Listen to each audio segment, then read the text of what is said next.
So this is it. This is the book. That is. You're pretty observant. Yep. Your leadership book. I got to get one of these. You should. You actually can have that one if you want. And I'll take it. Will you sign the front? I certainly will. What would you like me to say? To John, my friend, close friend, you have been an inspiration to me. Though I haven't known you long, there's a special magnetism about you. But you're not all just rugged good looks.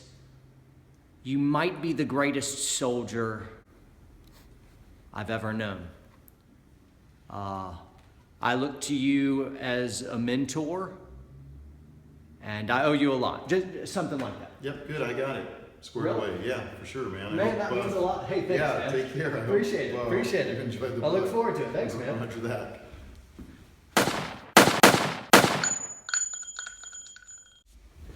All right, hey guys, I'm here with Kyle. We were just talking about how he attributes most of his military success to me, which I thought was really interesting. And how do you feel about that?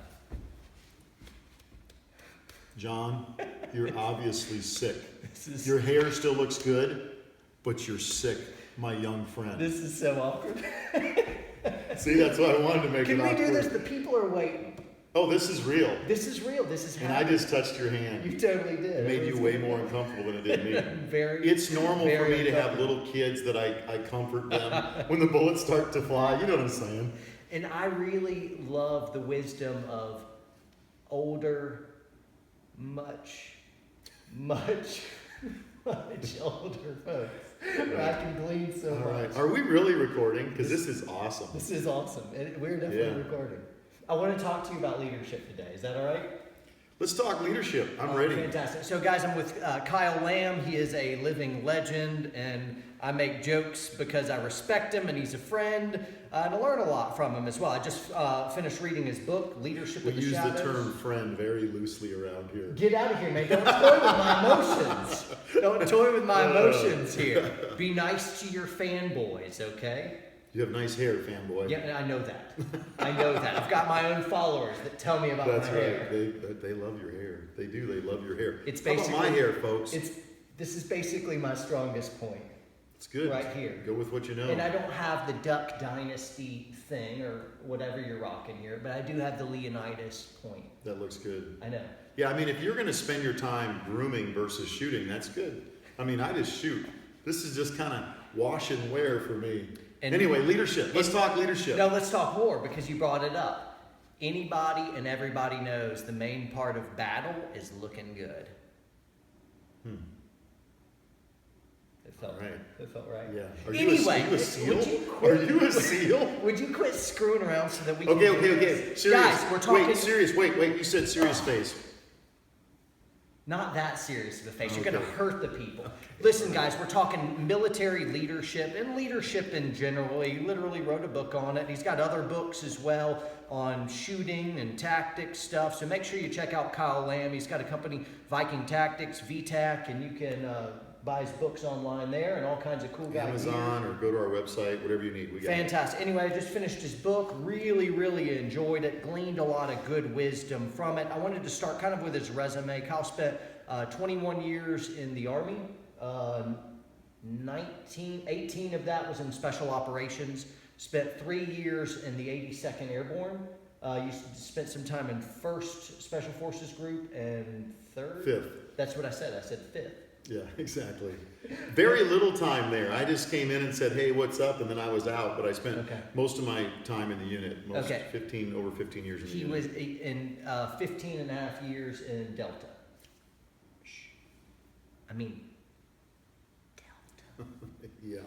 Yep, there you go. Yep. I nailed it? Yep, there you go. All right, cool. And he retired as a sergeant major. That's a really big deal. So, I've been leading soldiers in really, really scary environments and all kinds of different conflicts. He starts off his book talking about when Kyle was in the streets of Mogadishu back in '93 in Somalia. You were with the unit then? Mm-hmm. All right, fantastic. So anyway, to young Rangers or ex-Rangers. Anyway, that's a really big Former deal. Rangers, we like to say former Rangers. Former Rangers? Not ex. Because you're still a Ranger, just former Ranger. He's teaching me about me now. See, that's great. He knows him and he knows me. I don't even know who I am or what I do. I've heard about you though. YouTube No, no, no, no, sensation. no, no, no, no, no. Come on, man. Okay, so Quit, go ahead, it's go the ahead. leadership thing. The people are never going to get anything if you keep screwing off and interrupting. Roger that.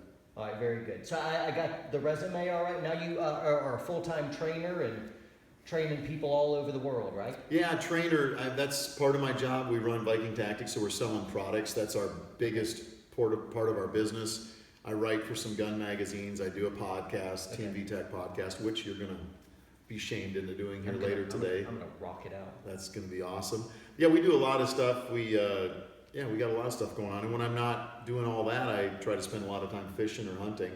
We have a TV show, Viking Chronicles, so that they help finance my bad habits of hunting, and that's what I do. Very good. Cool. All right, so I wanted to ask a few questions on general leadership that Kyle could answer for us. He starts off somewhere earlier in the book, and he talks about reducing leadership to like a single word. If you had to just use one word to talk about the quintessential aspect of being a good leader, what is that word? And it was what general was it that you were asking? General about? Garrison. General Garrison is where you got that. So he's all like buddy with presidents and generals. You're so Well, actually, I got that idea from a guy named Bill Lutz, who's a DEA guy. Okay. But my word is credibility. That's right. And the person I think about when I think about a credible leader, the most credible general I ever worked for was General Bill Garrison.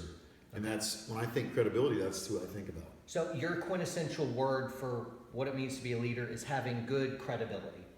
Yeah, because I think credibility is earned. Right. It can be lost in a moment. Nobody hands it to you. You know, born with it. You know, leaders made or born. I believe they're made, because if you're born and you're in England and you're a prince or a king or a queen or whatever, Yeah. you're in that position. But I think that we need to make leaders in our country and build that credibility. I guess that's important to me. Now, we talked about this a little bit, and I think that word, what's important as a leader is what your people's words are. If you're leading people, it doesn't matter what your word is. What matters is what their word is, because you have to be the leader that they need. Yeah. Not the leader you want to be, but the leader that your people need, so that they'll follow you and do some of the fun stuff or the god-awful stuff that we've had to do. We've done some crazy stuff. You and I together, our leaders ask us to do some stuff that is not really normal to human beings. Yeah. And we thought it was awesome. Yeah. Because they were great leaders. They led us down that path. Yep. They were credible leaders. We said, yes, I want to follow you, General Garrison, because you're awesome. Right. And we did things that a lot of people would be like, oh my goodness. Yeah, over the last few days, I came up here, staying with Kyle, and we've been just talking all kinds of just different guys that we knew and served with together. So kind of like as we're just chatting it up, he'll drop a name. I'm like, wait, hold on, wait.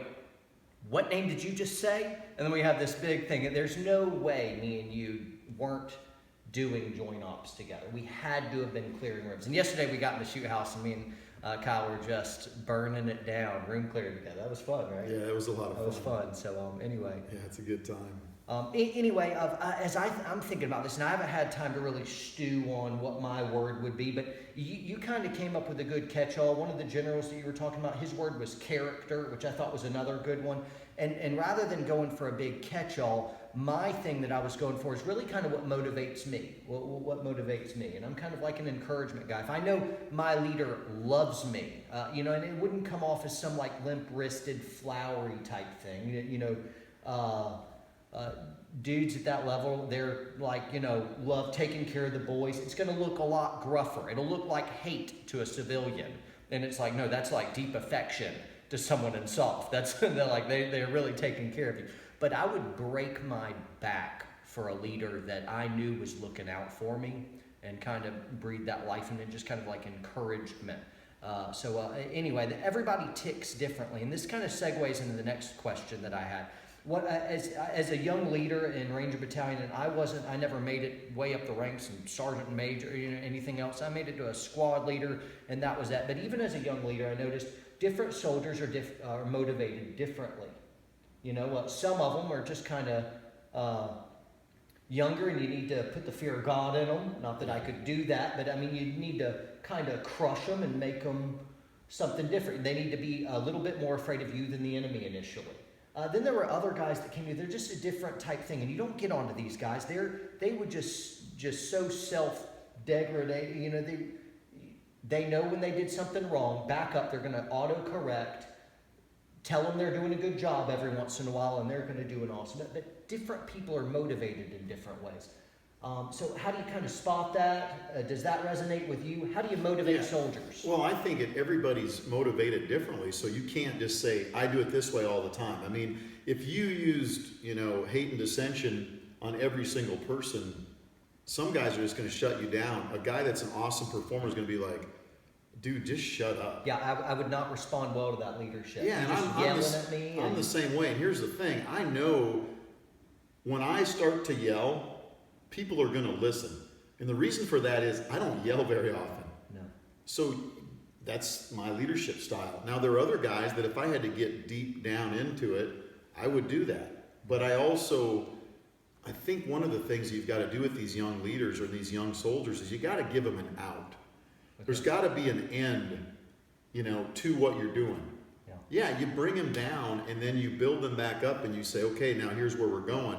You want them to have an end in sight, a goal that they can attain. If all they have is that we're going to crush you every day, come on, man. What good is that? Yeah. Maybe a couple days, you take a guy out in the woods and you're like, okay, I'm going to crush this dude. And then you realize you can't crush him because he's better in the woods than you are. Yeah. Now what do you do? Yeah.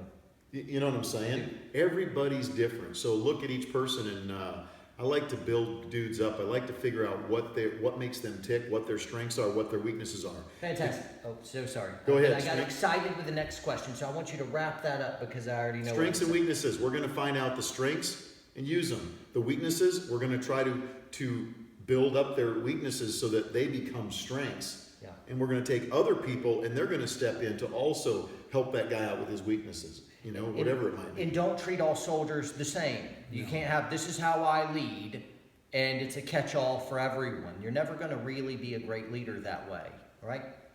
Is that cool? I totally agree with that. Yep. All right, what makes you tick? What motivates you, and what motivates people like you?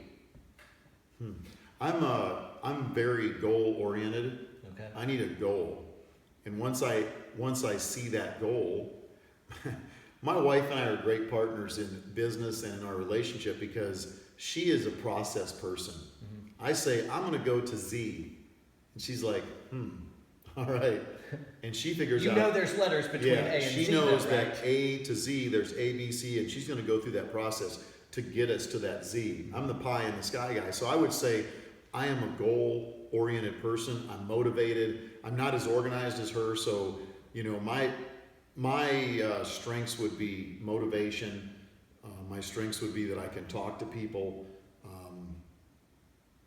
While I was in the military, I guess some of my strengths were that I'm not going to quit. And I was around a bunch of guys that weren't going to quit, just like you were. And I think that I always wanted to quit. I really did. I was scared to death of quitting. I just didn't have the courage to quit sometimes. And that's the truth. And that may sound completely ridiculous, but I remember in SFAS where you carry heavy stuff for a lot of miles. I mean, carry 2 5-gallon water cans for 5 miles. Yeah, they had us carry 3 for 10. Yeah. Well, I mean, you were in the last hard class. Yeah. I mean, was that for the Hipsters Anonymous? It was. That was. Yeah. You nailed it. No, I mean, that was ridiculous. I wanted to quit. I just wasn't courageous enough to quit. Yeah. So I would, and you mentioned kind of humping it. It would be like, okay, as soon as I get up there, I'm quitting for real this time. And then you get up there and you're kind of like, all right, no, for real. At that bend up there, I'm done. No kidding this time. And then you just never really get around to quitting. But I remember looking back into just a few moments of stuff where I'm like, dude, I'm done. And I just didn't get out. Yeah, but I think fear is a great motivator too. Letting down your bros beside you as well. I'd rather eat a bullet than disappoint or something even worse for the dudes next to me. No way. Well, even for yourself, I know one of the things I did in my career was a 40-mile, movement during our selection course. Yeah. Man, I got to the end and I was scared that I wasn't going to make it. And that last several miles, I ran because I'd gotten lost in one particular spot, and I'm like, I'm not going to make it. Yeah. And the fear, I ran and I ran and I ran. And I wasn't running real fast at that point, but I was running.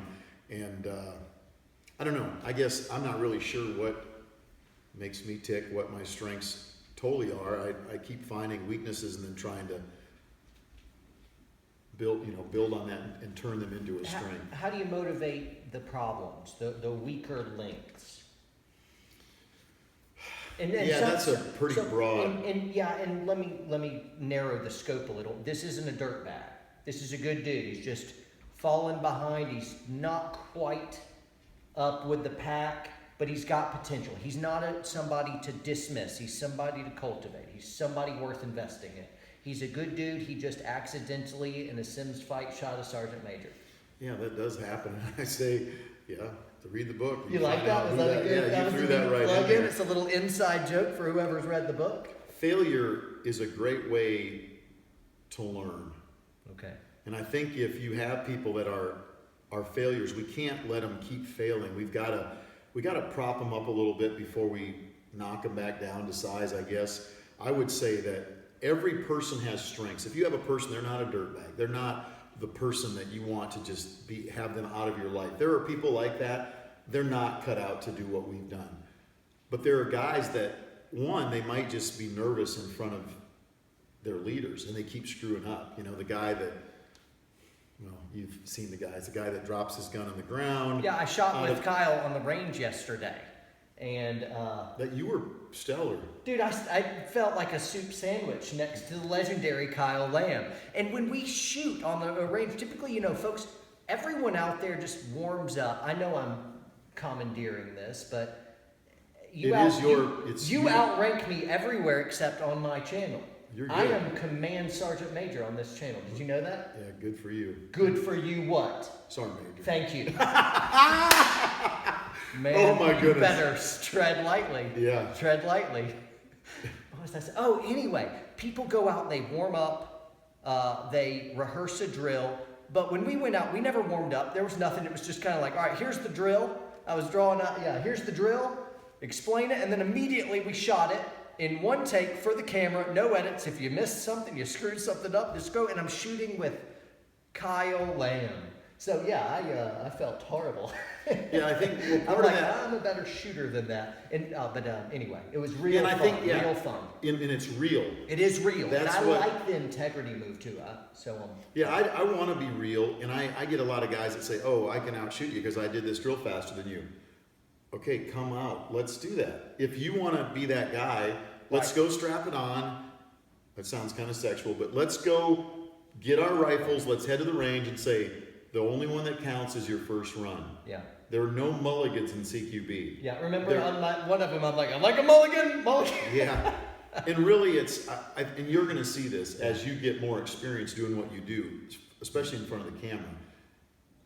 It's nerve-wracking. Yeah. But what you've got to do is you've got to take that, being nervous. Yeah. I thrive on being nervous. Yeah. If I get a little shaky before I shoot, I'm like, oh yeah, I'm going to do well. Bring it on. You don't want that to be a disability. You want it to be an advantage. And you shot really well. You think you shot bad because somehow I beat you.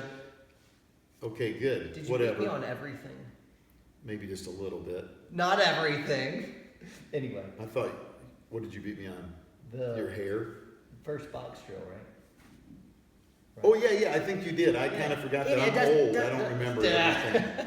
Anyway, no, whatever. Really fun. And I like that, you need to be able to, in your shooting regiment, be used to shooting under stress. That's the only time you're ever going to really shoot in real life. If you ever got to do it, it's going to be whatever you brought. There's no warm-ups, and it's all under stress. And so I really like that. But as we were kind of out there, we're like, man, we could do this drill a few times, and I bet we'd be hitting it in half the time. And you're like, oh, yeah, no doubt. No doubt. Well, yeah, and the other thing is if you get in front of students, you've done it, you're in front of a class of students, and here's what I hate. I get an instructor that gets up there, and they shoot, and they suck. Yeah. And then they have excuses. Yeah. Yep. Yeah, you suck. Your excuse is you suck. You sucked on that run. I'm not saying that I haven't sucked on some of my runs, but you've got to be very careful as an instructor. You don't make excuses because that's what you just did. Yeah, and some instructors will say, well, yeah, and because that stuff can happen, don't shoot in front of your students. I always shoot in front of my students. I think that's a point. They need to have that. So I'm doing demos, you know, and I like when they see me struggle as well. But anyway, I try to hit the 80%. They're impressed no matter what, and 80% I'm kind of holding something back so you don't choke. But anyway. No, you got to know how to do it. And I've had instructors say, I always step in front of the students to do the demo. That way I'm closer to the target. I go out of my way to say, excuse me, slide back so I can stand at the same shooting line you're going to stand at. That's cool. Good. So being an instructor, I think you are a leader as an instructor because you got a group of people that are looking at you for leadership as that instructor. And I think that, and we're not just there to teach them to shoot. We're there to mentor those guys and gals in other ways. Yeah. So you got a big responsibility here out there on your YouTube channel. You're leading all these jokers and they're looking at you for guide. I'm serious. Yeah. There's people that are looking at you and they're saying, well, what does John do? Command Sergeant Major John. Yeah, Command Sergeant Major John. That's so dumb. So dumb. What are the... I feel like Gomer Pyle all of a sudden. Anyway, what's the next question? I bring that out. What's the next question? Gotta have another one. I've got one for you. Uh-oh. All right. So... let's talk business. You want to talk business? No. Okay. We're going to talk business. Bring it. I've been talking with several guys in the military about this. 5-paragraph op order. Mm-hmm. Will that work for business? Let me put on my LT cap here. Tell me where you're going. Now you tell me, will it work or will it not? Let me get to the point right here. If you guys are military dudes out there, don't be afraid to apply your military thinking to a civilian problem. Yeah. Because that's what you know. That's what I know. I say, I want a cup of Joe, Black Rifle coffee. That's what we're drinking, right? I'm on a VTAC mug, but you got Black Rifle coffee. There it is. Okay, those guys, look at what they've done. They've taken a military philosophy and they've applied it to a business. I've taken a military philosophy and applied it to our business because this is what I know. So use your strengths. I guess that's what I'm getting at. And if you're a citizen of this country, you're not a law enforcement or military guy, use what your strengths are. Some guys like to apply how they, football analogies or whatever. I hate that. Yeah. But if you're a football player, use it. That's what makes sense. So military guys, use the training that you were given by the military because folks out in the civilian world they want to be like us anyway. Some would like to be with us. I hesitated as well because there's kind of the principles of leadership don't change across field. So there was a part of me said, no, absolutely, yeah, rock it out. Sure, absolutely. And then there's another thing of we just established you don't motivate and treat all soldiers the same way. So don't treat all civilians like they're soldiers. No, yeah. And so when I paused and hesitated a moment, I'm just trying to be careful with my words and stay true to the principle already established. But yeah, I can go with that. That's awesome. I told a guy I would burn his house down. Yeah, I found out you can't tell civilians that. They get offended by that. It's kind of illegal to say. Okay, whatever. Guys, this is Kyle Lamb from Viking Tactics, teaching us some stuff on leadership. Follow him and check him out. That's it, guys. Enjoy it, brother. Yeah, that was an awful handshake. Try again. Bam, nailed it. Cool. Thanks. I just continue to learn from you. No, you felt we didn't go thumb to thumb. Yeah, it was kind of freaking me out. It was probably my fault. You're probably still freaked out about when I grabbed your hand. It was pretty awkward. Yeah, and what's really awkward, here's what's awkward for me is you didn't pull away. So I hope you leave that in there.